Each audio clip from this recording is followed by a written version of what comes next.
Eu não sei se os irmãos sabem, mas nós estamos seguindo.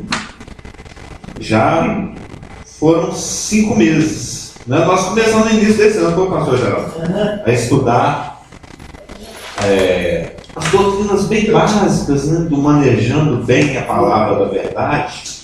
Aquele livrinho escrito por um irmão que viveu uns 100 e poucos anos atrás, o Cyrus Scofield, né, que fez várias anotações nessa Bíblia, que é muito conhecido no meio dispensacionalista, do qual fazemos parte. E nós estamos aqui no capítulo 7. Estamos dando início hoje ao capítulo 7, que fala das 2 naturezas do crente. As 2 naturezas do crente. Eu não sei se os irmãos sabem, mas nós somos 2 em 1. Nós temos uma velha natureza, herdada de Adão. Nós nascemos com ela, e no momento que nós nascemos de novo, uma nova natureza é implantada na pessoa. Um novo homem. Um homem que se renova a cada dia. Um homem que, como nós falávamos na quinta-feira passada na casa do pastor Geraldo, lá no bairro da Linda, nos estudos do milênio, um homem que vai sendo conduzido de glória em glória, como diz a irmã, de glória em glória. Cada evento na vida dessa pessoa, a partir do momento que ela chegou, seja ele um momento alegre, ou seja ele um momento funesto, né? Você conhece o funesto, né? Seja assim um evento funesto ou um evento alegre, um evento saltitante, ele está colaborando para a nossa glorificação, para a nossa maturidade, para o nosso progresso espiritual. Então é isso que nós vamos começar a ver hoje. Nós temos uma velha natureza que foi originada na primeira criação, que ainda é um eco da criação de Adão. Adão, ele viveu 930 anos, e Gênesis 5 fala que ele teve um filho. Dentro da genealogia que interessa, né? Ele gerou a Sete. Está em Gênesis 5:3. Viveu Adão 130 anos e gerou um filho à sua semelhança, conforme a sua imagem, ele chamou Sete, né? Que é o substituto de Abel, que havia sido morto pelo irmão. Então, essa primeira criação, Adão, a gente sabe hoje pelas ciências tal, que é questão de DNA, reprodução dos ácidos ribonucleicos, né? Você já deve ter estudado isso, o DNA, a semelhança vai sendo transmitida de Adão, através de seus filhos, seus netos, e nós aqui hoje. Todos nós viemos desse único homem. Atos 17 fala isso. Paulo, num discurso, ele fala que de um só fez todos nós. Se não me engano, está em Atos 17.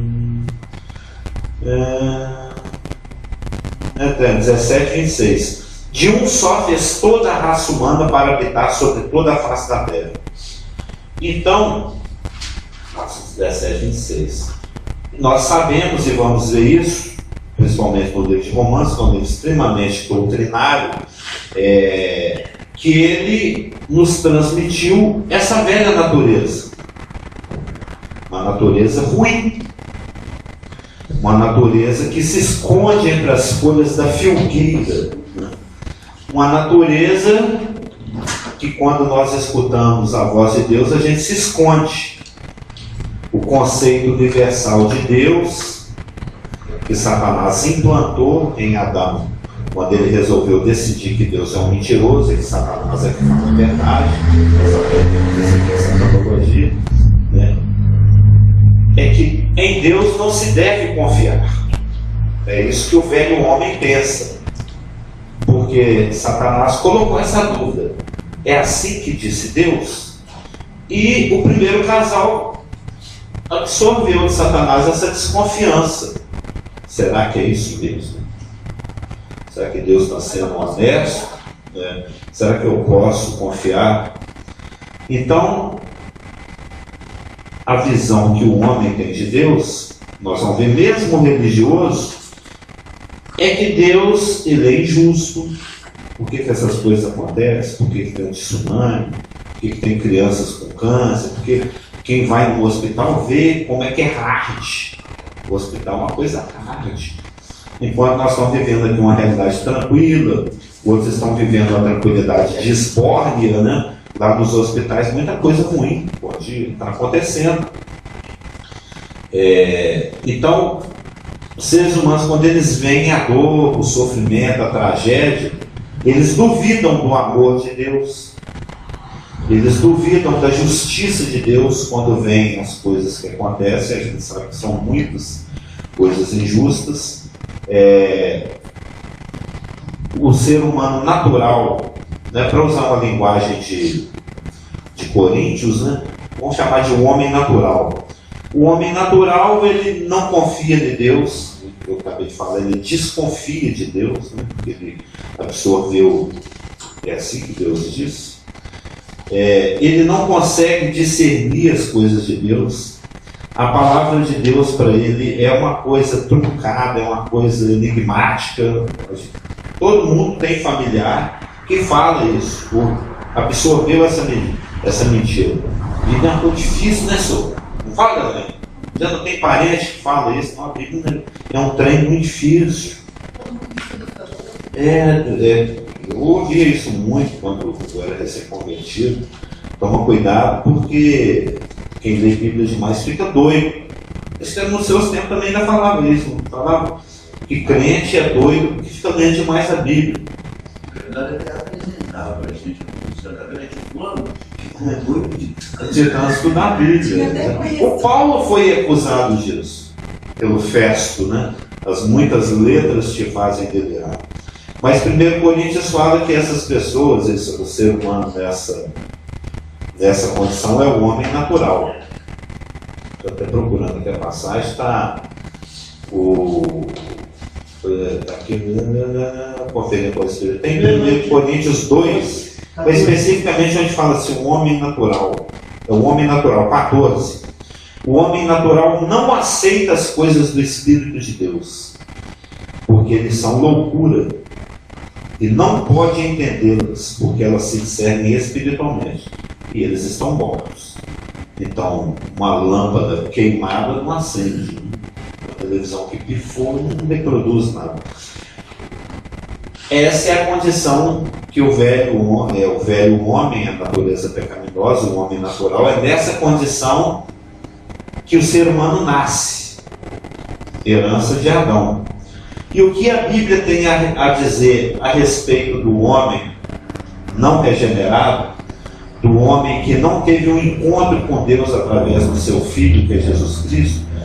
O que a Bíblia tem a dizer a respeito do homem natural é muito duro, é muito pesado, é muito difícil de ser aceito. No nosso orgulho natural, nós não gostamos de ler e de ouvir o que a Bíblia tem a dizer a respeito do homem natural, mas não deixa de ser verdade.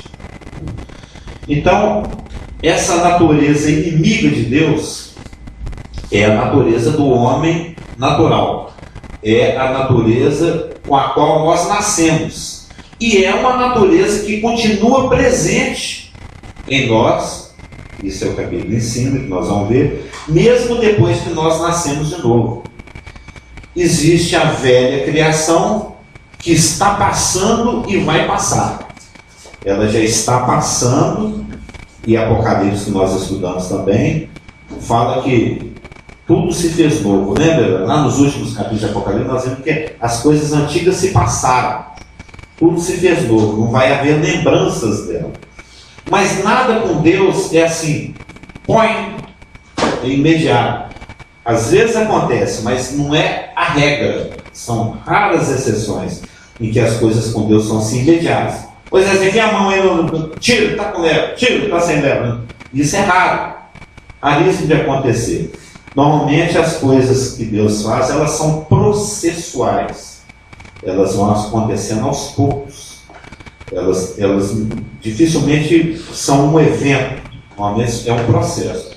Por exemplo, se Deus sabe que por algum motivo a Elaine vai precisar descansar a moleira, que ela está muito quente num dia de muito sol, e ela está preocupada com um monte de coisa, e ela ora assim: Senhor, me dá uma árvore para eu curtir a sua sombra. Ele não pisca a árvore assim, pim, e a árvore aparece para a Elaine descansar à sombra não.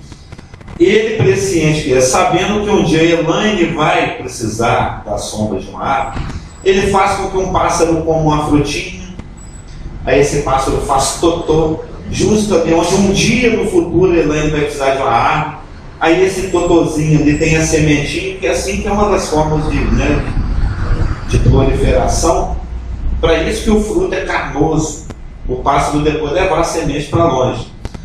Aí aquela semente vai nascer, vai gerar uma árvore. Aí no dia que ele pensar em fazer uma oração pedindo uma sombra, a sombra já está lá. Tudo deve ser um processo. Tudo com Deus é progressivo, é processual.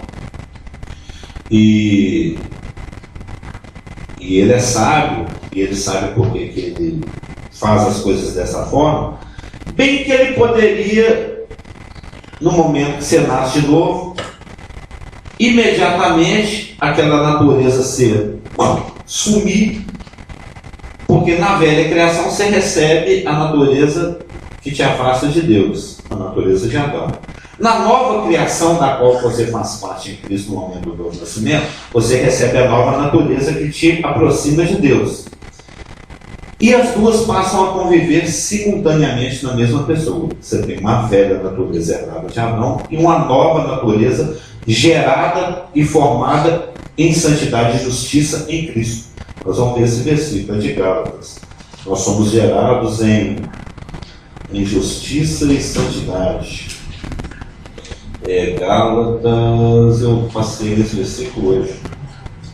Mas é um versículo que nós vamos ver mais para frente. Imediatamente ele é gerado, esse novo homem em nós, no momento do novo nascimento. Por que Deus não desliga o velho homem e deixa nós vivermos só no novo a partir de agora? Porque existem propósitos. Ele permite que o velho homem ainda subsista, declarado morto e neutralizado. Nós vamos ver a palavra no grego. Nós até vimos isso em Apocalipse. É a mesma coisa que ele vai fazer com o anticristo, né? Lembra que nós temos essa palavra aí também, o Ras? Ele torna ineficaz, né? É igual um tiro de espoleta. Por mais que você atira, o cara não morre. Aquilo ali já é espoleta molhada, né? Não tem efeito mortal mais. Ele neutraliza. Assim como ele vai neutralizar o anticristo, ele vai neutralizar a morte, nós vamos ver essa palavra. Ele neutraliza a velha natureza e deixa ela em você, para que você viva pela fé. Você tem que crer na verdade de que aquela natureza já morreu e transformar essa verdade numa experiência. Esse é o grande segredo do cristianismo. O X do cristianismo é você pegar uma verdade que está escrita. A palavra de Deus é a verdade. Isso é dito em João 17:17. A tua palavra é a verdade. Nós somos nascidos de novo, congregamos aqui, a gente não tem dúvidas disso. E isso é questionado em algumas denominações. Quais partes da Escritura são inspiradas, quais são verdade e quais que são humanas. Mas nós temos que toda o cânon, toda a Escritura revelada é a verdade. Até lendo, até um versículo atrasado eu queria ter trazido para os irmãos. Semana passada, quando eu falei sobre as autoridades, sobre obedecer às autoridades, agora eu não estou com a apostilinha da semana passada aqui, mas tem um versículo, acho que em Pedro, que fala: temei a Deus e honrai o rei. Lembra? Temei a Deus e honrai o rei. E, principalmente no Brasil, onde o governo é um pouco avacalhado, nós temos dificuldade de honrar o rei. Nós temos dificuldade de respeitar as nossas, mesmo depois de nascido de novo, Aliás, eu conheço muitos nascidos de novo. Eu era muito assim, agora minha ficha caiu, eu já vi que é malhar no ferro frio. Né? Você fica perdendo bênção por uma coisa que não vai mudar com o seu protesto, com a sua raiva, com a sua indignação. Melhor do que xingar. E esse comentarista, ele falou uma coisa assim que me sacudiu muito, que fala: temei a Deus, é uma constância. Temei a Deus, honrai o rei. Tem gente que fala assim: não, eu temo a Deus. Deus bacana, eu amo a Deus, eu louvarei o meu Senhor. Né? Mas mete o pau no governo. Fala mal da Dilma, fala mal do Lacerda, esse prefeito não sei o quê, não sabe fazer nada, blá blá blá. Você está anulando uma coisa com a outra. Bom dia, está quase aniversário, vai fazer 40 e poucos amanhã. E a colisão já está beirando 50 reais, né? Eu falei que é só 40 e poucos. Mas ele fala o seguinte: como é que você pode falar que teme a Deus se você não honra o rei? Se cai uma coisa, cai outra. Essa citação é só para citar a integralidade. Existe essa palavra? O quanto que a palavra de Deus é integral. Ela é íntegra. Ela não tem ruptura. Ela não tem aquilo que você gosta e o que você não gosta. O que você obedece e o que você não obedece. O que você quer e o que você não quer. O que é verdade e o que não é verdade. Toda ela é a verdade.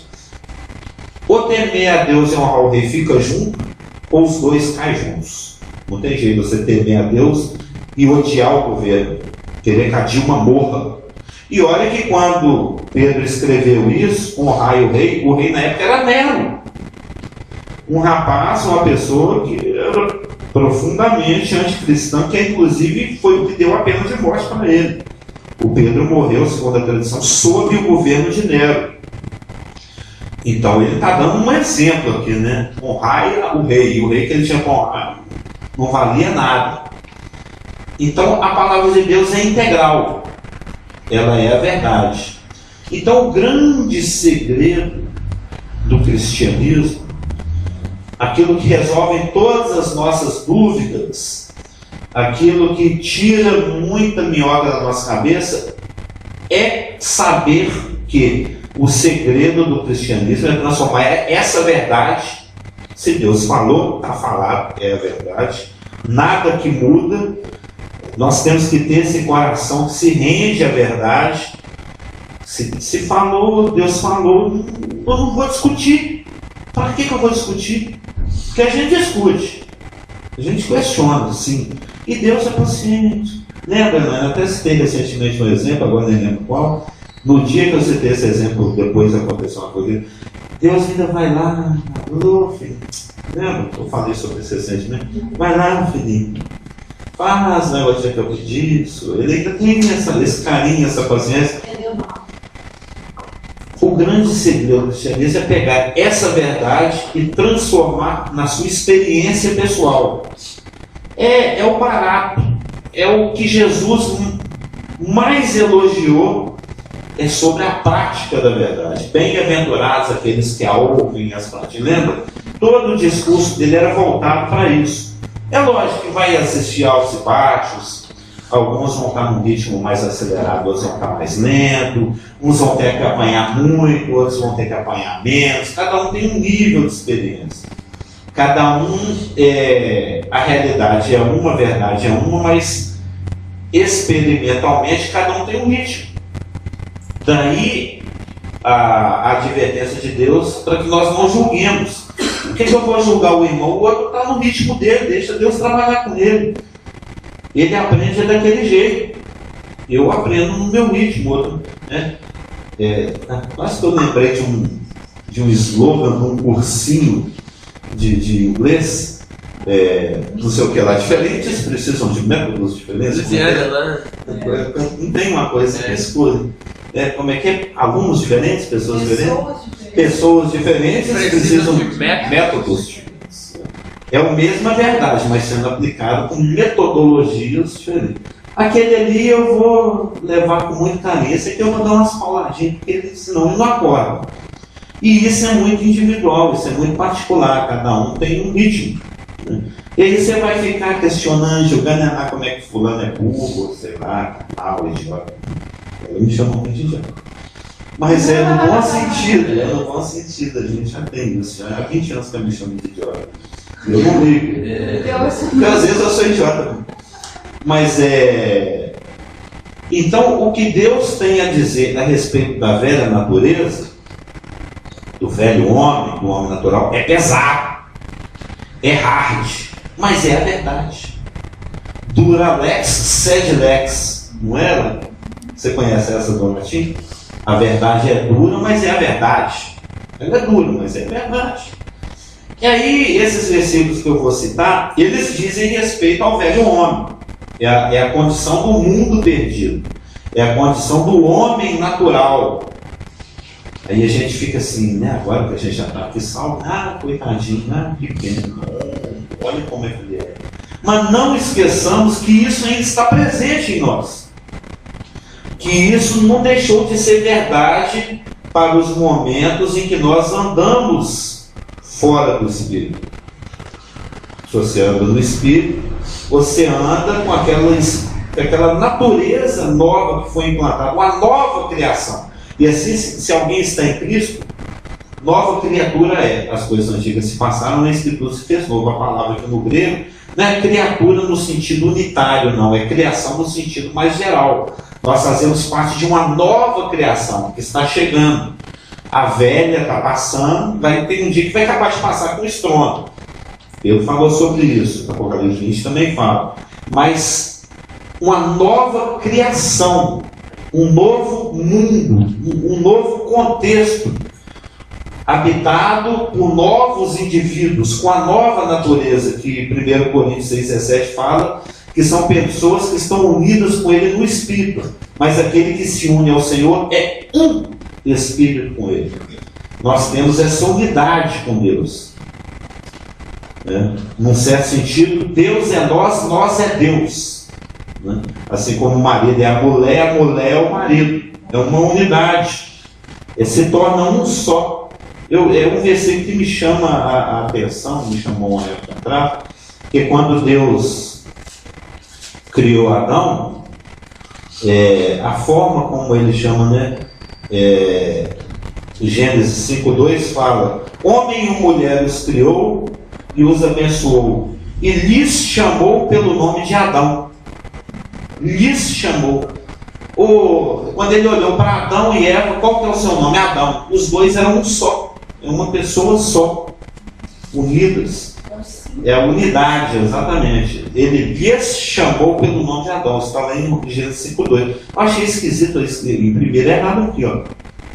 Ele chamou, né? Não? Mas é porque Adão e Eva é uma pessoa só. O marido e a mulher é uma pessoa só. O nascido de novo em Jesus Cristo é uma pessoa só. Nós somos unidos em uma só pessoa. Mas nem que quando a gente não anda no Espírito, não tem lá o versículo que fala: andai no Espírito e jamais satisfareis as concupiscências da carne.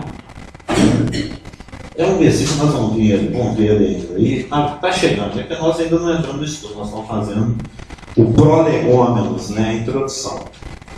Aquela Bíblia geriátrica, por favor, da letra gigante. A Bíblia. Eu já estou querendo comprar uma para mim, você acredita? Eu já estou geriatroso. Eu acho legal. Ele achou a Bíblia e falou assim: não, tem a Bíblia aqui, deixa eu te mostrar um negócio. Ele, que letra boa. Não, e olha que essa ainda é pequena. Eu já conheci uma senhora que ela tinha, para ela ler a Bíblia, ela tinha um negócio desse tamanho aqui, assim, para apoiar a Bíblia, era uma grandona, a letra era... Mas eu tenho lá duas mãos. Não tem? Tem uma grandaça mesmo. O letrão é desse tamanho. E ela não enxergava a cor, e a letra, assim, quase caindo, tão grande. 3 versículos por página, Precisa, né? Mas que bom, né? Tá ali querendo ler a palavra.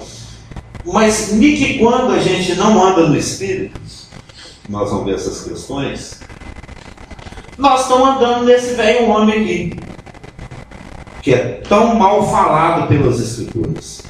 Então que os irmãos tenham isso em mente, que essa é a realidade, é a verdade a ser dita, que as Escrituras falam a respeito do homem natural, na sua situação afastada de Deus, mas que também é a condição da natureza que ainda permanece em nós.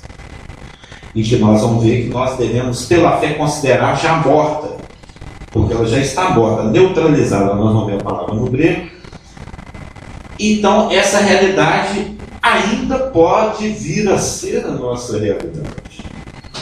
Porque um dos grandes enganos que persiste no cristianismo, e isso é religião, isso é doutrina de Satanás, é que isso é Tiatira, né? A igreja de Tiatira, de Apocalipse, é que nós devemos viver pelo certo e pelo errado. A gente tem que fazer sempre o que é certinho e evitar o que é errado. Isso não deixa de ser uma verdade. Mas essa não é o prisma através do qual nós enxergamos e devemos ver a vida. Nós vamos ver. O crente, ele vive por aquilo que gera vida e aquilo que gera morte. Quando você age na velha natureza, a natureza morta, a natureza declarada morta, a natureza declarada e efetivada morta pela cruz, você está gerando morte. E quando você age pelo Espírito, pelo novo homem, pela nova natureza, isso gera vida. Ainda que possa doer, ainda que pegue mal, ainda que a pessoa não concorde, ainda que a pessoa não aceite, mas você está falando do Espírito, pelo Espírito, no Espírito, com o Espírito, com a nova natureza, aquilo é a verdade. E é aquilo é o que a pessoa precisa ouvir. Não tem vários versículos que falam sobre isso. Leais são as feridas dos que amam. Tem uns 3 aqui ao mesmo tempo, eu só puxei isso, mas tem vários. Tem vários. Como é que fala? Tem um monte de. Melhor é a repreensão franca do que o amor. É isso que eu estou tentando lembrar. É que ele está debaixo do amigo que ajuda o outro, irmão ferro uma cola o outro. Já esfregou uma faca na outra? Para elas ficar amoladas? Tem esse sentido também no hebraico lá do versículo também. Mas esse aí é melhor é a palavra franca do que um amor encoberto. Ou seja, se você está no Espírito, pode falar. Nem que a Jezabel vai correr atrás de você depois, mas fala. Né?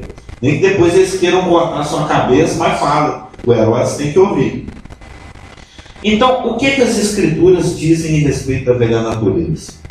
Salmo 51:5 é um salmo que Davi escreveu depois daquela mancada que ele deu, né? É um salmo de pedido de perdão. Bom dia, tudo bem. Diz o seguinte: eis que em iniquidade fui formado, e em pecado me concebeu minha mãe.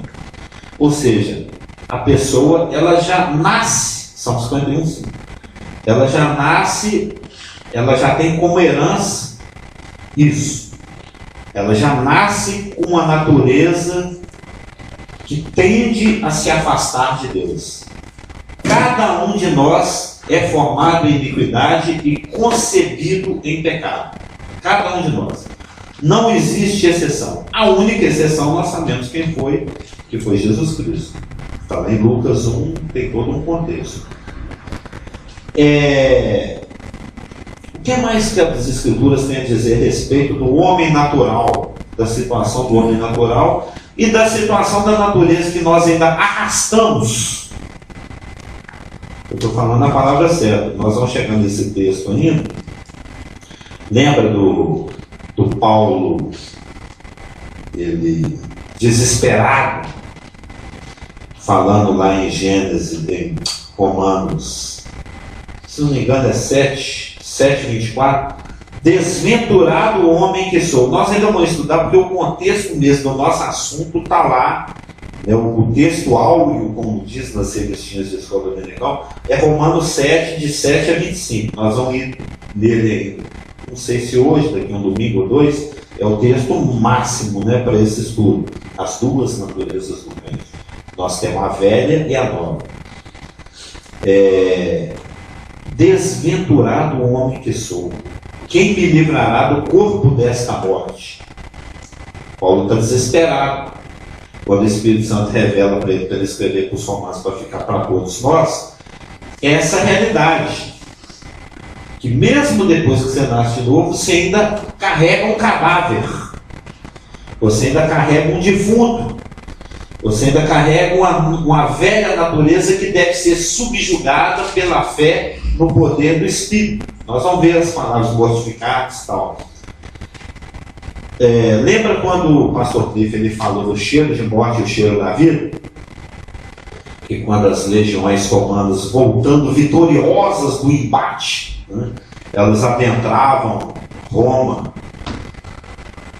com seus exércitos, o general no cavalo branco lá na frente, os centuriões, os tenentes, os sargentos, os cabos, os soldados, e lá no fim, a turma que foi trazida para ser humilhada.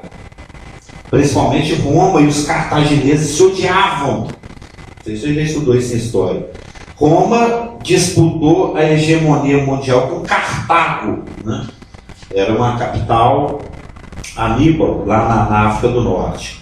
Cartago e Roma disputavam a hegemonia mundial. E Roma prevaleceu, que era a vontade de Deus, na profecia. Então, quando os romanos iam lá, brigavam com os cartagineses e voltavam da guerra, depois de ter massacrado tudo lá, eles traziam alguns. Se possível, traziam o rei vivo, sendo suicidados com a passada pela humilhação, traziam alguns príncipes, algumas princesas, uns escravos, alguns cidadãos lá de Cartago, e entravam em Roma, triunfante, né? Os seus exércitos, e lá no fim, um monte de gente algemada sendo arrastada. O Cliff nos falou sobre isso. E quando a procissão passava, as ruas estavam cheias de gente, a bandeirinha ganha mais um. É igual o Brasil, porque o futebol é isso, é a guerra de um outro jeito, né? O pessoal estava todo mundo lá, Romil, né? A gente vai gritar Brasil, você gritava Romil, né? Roma ganhou mais um, nossa, ganhamos, deixa eu... Romil, a ficha dela é grossa.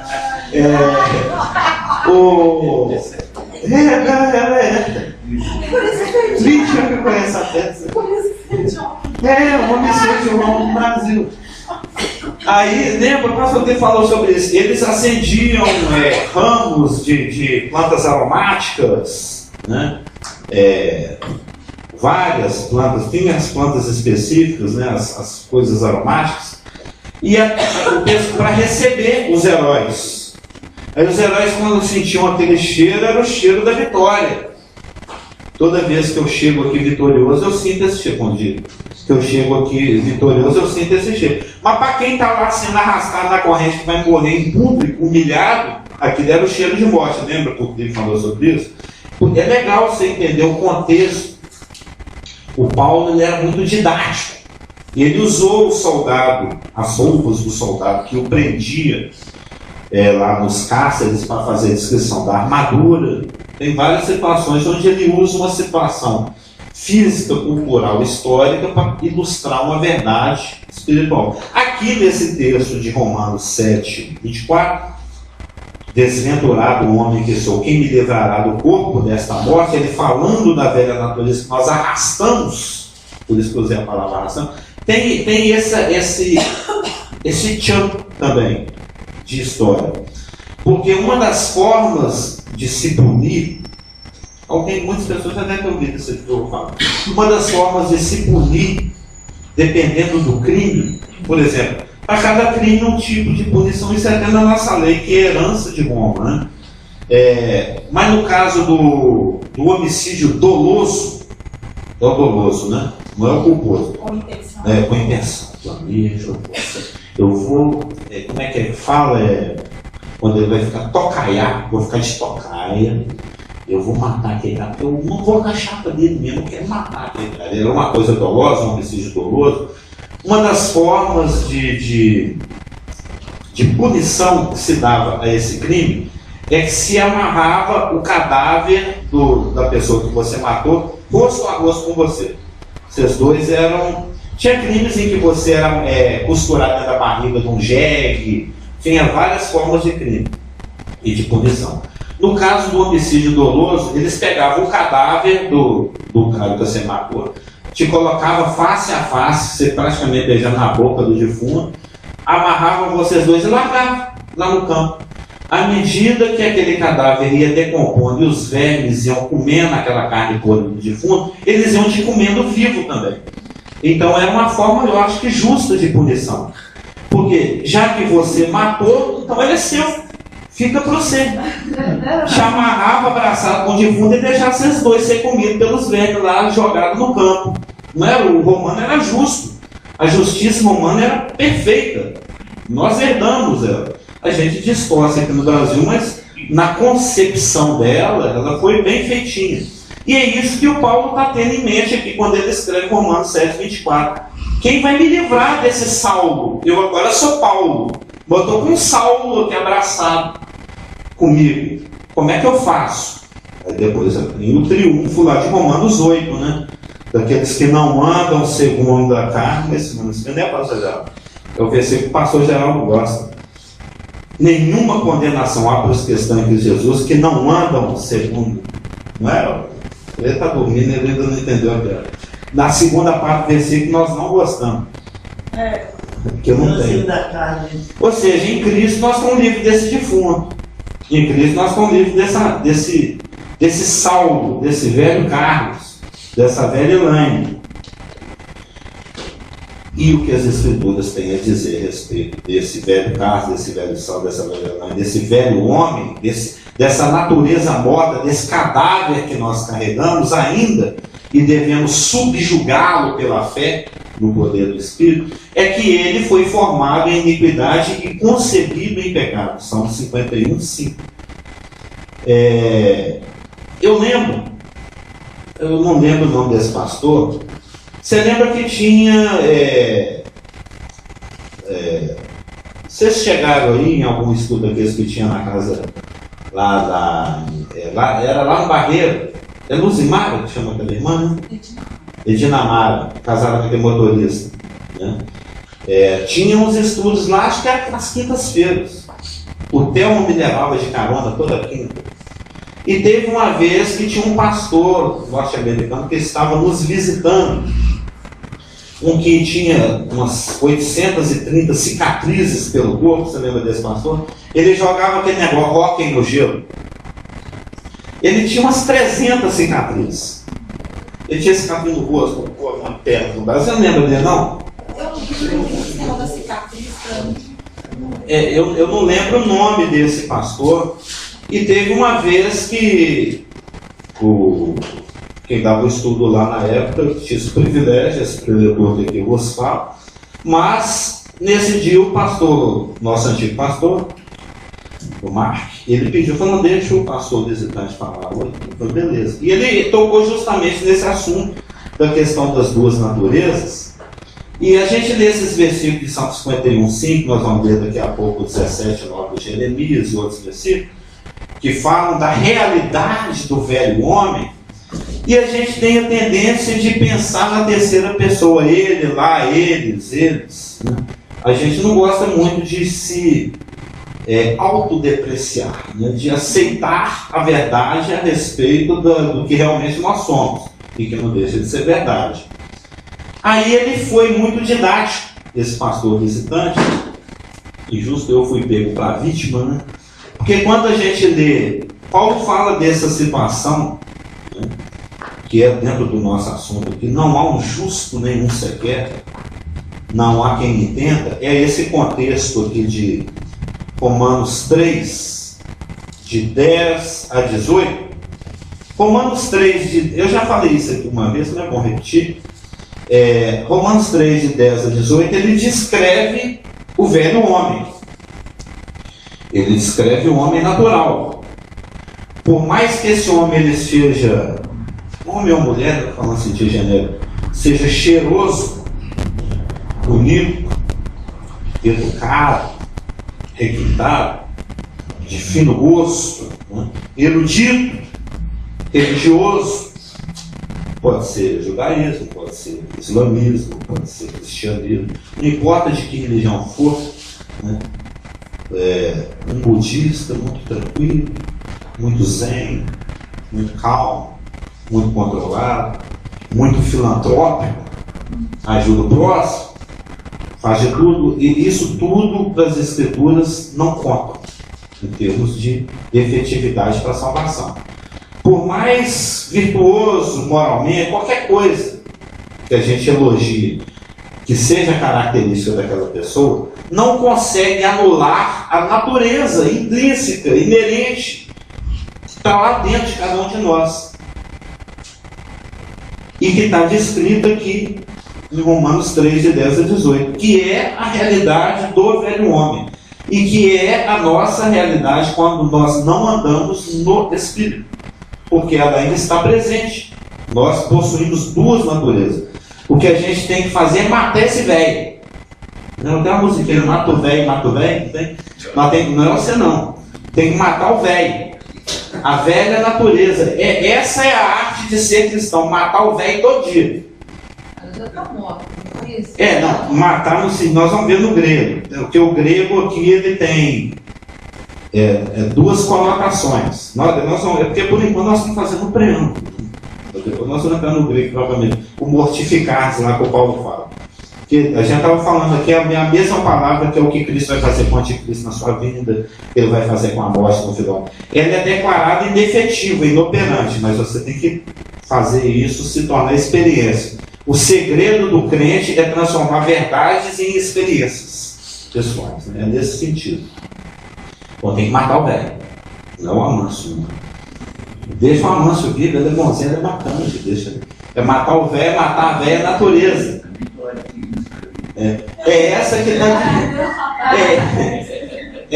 que está descrita aqui em Romanos 3. Ó. Olha só como é pesado. Como está escrito. Não há justo. Romanos 3, de 10 a 18. Nenhum sequer. Não, nem o Dalai Lama, tadinho. Ele é tão gente boa, né? Não há. E as frases dele são bacanas. Ontem eu vi uma no açougue fantástica. Eu estou lá no açougue comprando café, uma frase do Dalai Lama. Não é que ele tem razão nesse aspecto, mas bem. Não há justo nenhum sequer. Porque a palavra fala, não tem ninguém. Não há quem entenda, não há quem busque a Deus. Todos se extraviaram. Unanimemente, né, a uma se fizeram inúteis. Não há quem faça o bem. Não há um sequer. A garganta deles é sepulcro aberto. Com a língua urdem engano. Segregam, né, produzem. Veneno de víbora está nos seus lábios. A boca eles a têm cheia de maldição e de amargura. São os seus pés velozes para derramar sangue. Nos seus caminhos a destruição e miséria. Desconheceram o caminho da paz. Não há temor de Deus diante dos seus olhos. Essa é a realidade do ser humano quando nasce. E ele vive nela a vida inteira, por mais que ele não aceite. Aí esse pastor cheio de cicatriz, o jogador de rock, ele me pediu, ele falou em inglês, o pastor Marco traduziu, ainda que eu entenda parcialmente, para eu ler esse trecho na primeira pessoa. Você lê assim, agora você lê na primeira pessoa, fica mais impactante, né? Mais real. Aí eu comecei a ler, né? Primeira pessoa, o bicho vai pegar pelo lado. Eu não sou justo. Eu sou um desses que nenhum sequer é justo. Eu não entendo. Eu não busco a Deus. Eu me extraviei. Eu me fiz um inútil. Eu não faço bem, nenhum sequer. Nenhum benzinho sequer. A minha garganta é um sepulcro aberto. A minha língua só fala enganos. Eu estou cheio de veneno de víbora nos meus lábios. A minha boca está cheia de maldição e de amargura. O meu pé é veloz para derramar sangue inocente. No meu caminho só tem destruição e miséria. Eu desconheço o caminho da paz. Eu não tenho temor de Deus diante dos meus olhos. Essa é a realidade do velho homem. Cada um de nós, quando nasce, E é a realidade que nós escolhemos viver quando a gente resolve chamar Deus de mentiroso, quando não acredita em algo que ele fala. Até que nem tomar uma aguinha.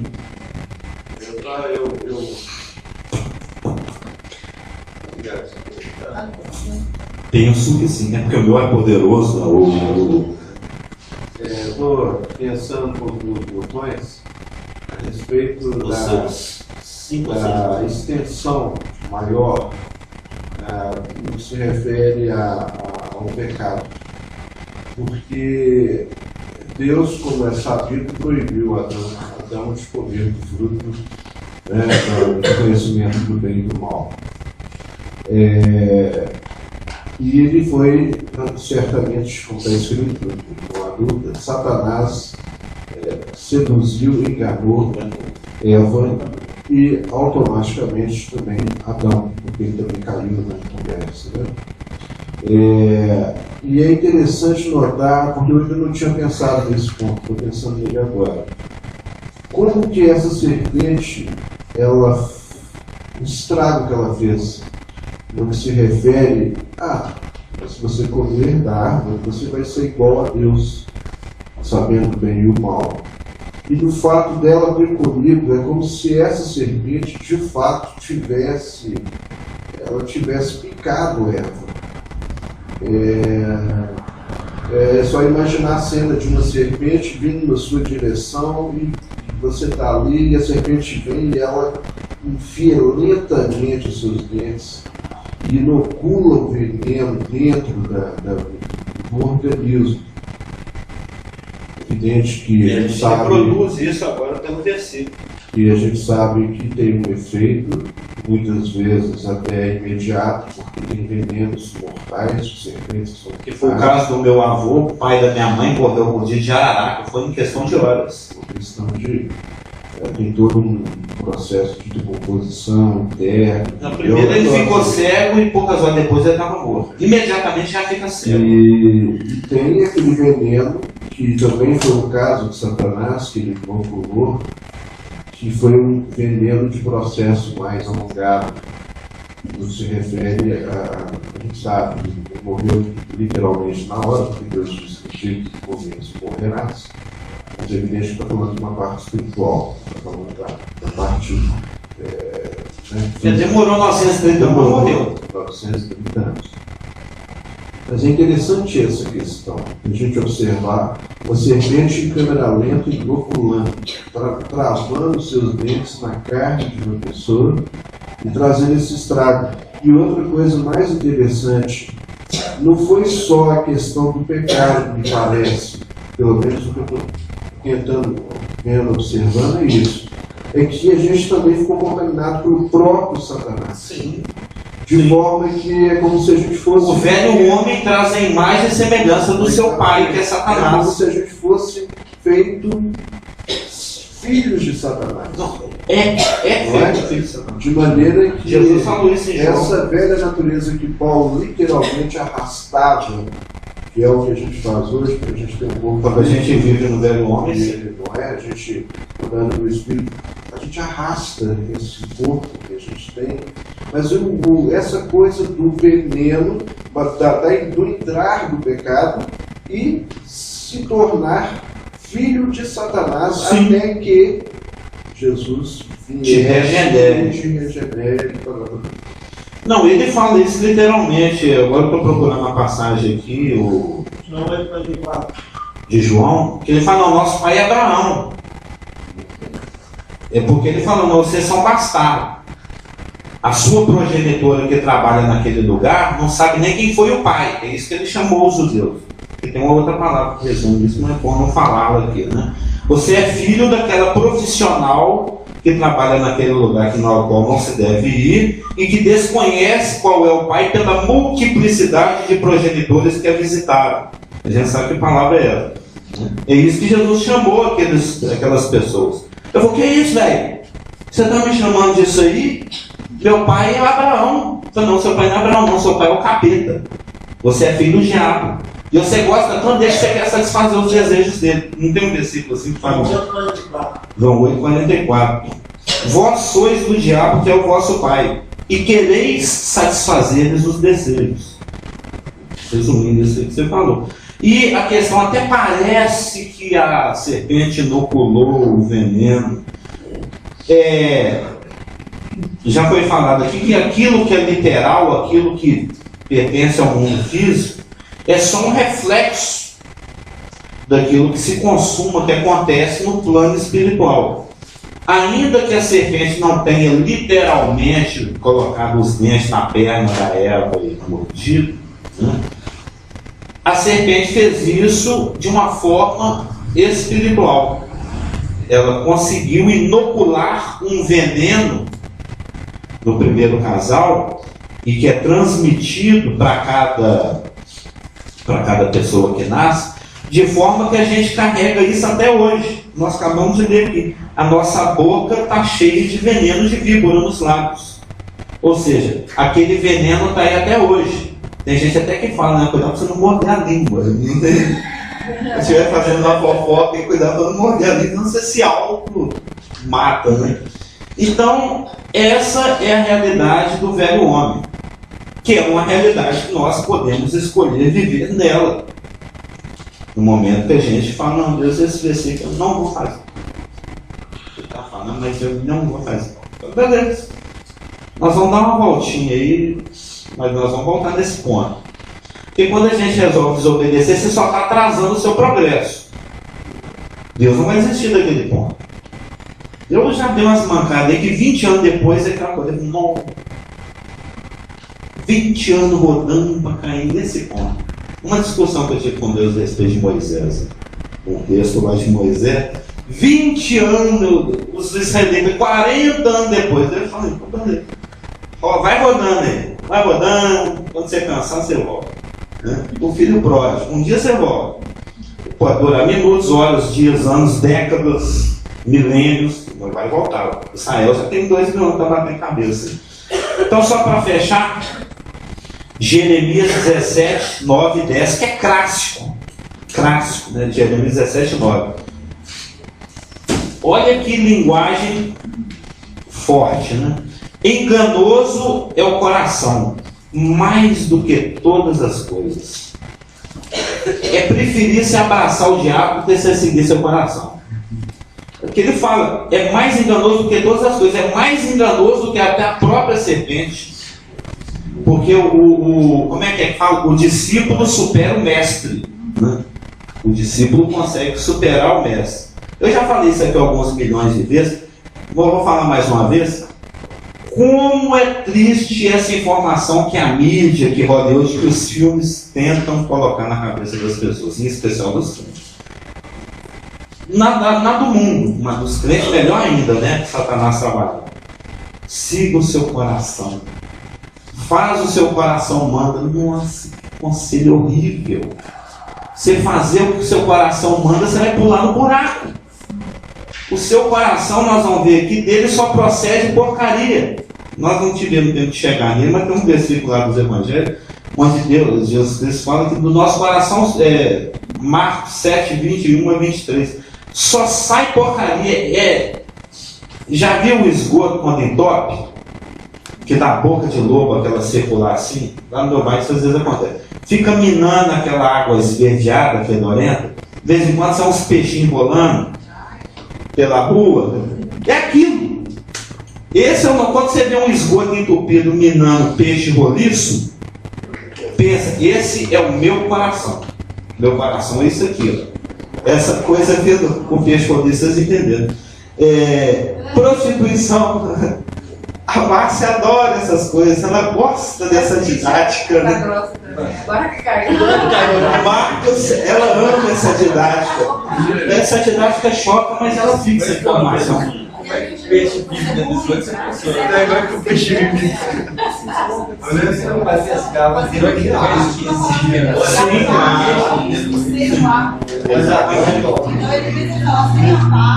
Sim, a Elaine está lembrando ali que desde que a paz de Cristo esteja administrando, impedimento. Né? Não fala qual, se é o primeiro, o segundo, o terceiro ou o quarto árbitro. Digamos que seja os quatro. Desde, ela não citou o versículo, mas eu sei que está na Bíblia.